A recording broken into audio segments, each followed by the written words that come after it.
கள்ளக்குறிச்சி மாவட்டம் உளுந்தூர்பேட்டை அடுத்த பாதூர் கிராமத்தில் உள்ள சுமார் 1000 ஏக்கர் நிலத்திற்கு செல்ல சாலை வசதி ஏற்படுத்தி தர வேண்டும் என்று கிராம மக்கள் நீண்ட காலமாக கோரி வருகின்றனர். இந்த கோரிக்கையை ஏற்று ஜல்லி சாலை அமைக்க அரசு நிதி ஒதுக்கீடு செய்தது. அந்த சாலையை அமைப்பதற்கான ஒப்பந்த பணியை எடுப்பதில் திமுகவை சேர்ந்த மாவட்ட கவுன்சிலர் சுந்தரமூர்த்திக்கும் கிளை செயலாளர் வேல்முருகனுக்கும் இடையே போட்டி நிலவியது. இந்நிலையில் வேல்முருகன் தரப்பினர் நீதிமன்றத்திற்கு சென்று சாலை அமைக்கும் பணிக்கு தடை பெற்றதாக கூறப்படுகிறது.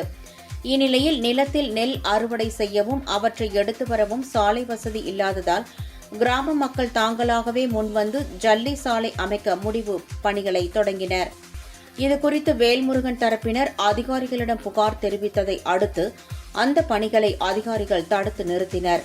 இதனால் ஆத்திரமடைந்த கிராம மக்கள் மற்றும் விவசாயிகள் என 200க்கும் மேற்பட்டோர் உளுந்தூர்பேட்டை சட்டமன்ற உறுப்பினர் வீடு மற்றும் அலுவலகத்தை முற்றுகையிட்டு எம்எல்ஏ மணிகண்டனிடம் வாக்குவாதத்தில் ஈடுபட்டனர்.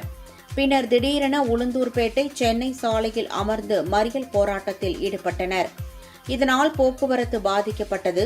சம்பவ இடத்திற்கு வந்த உளுந்தூர்பேட்டை போலீசார் சாலை மறியலில் ஈடுபட்டவர்களை சமாதானப்படுத்தினர்.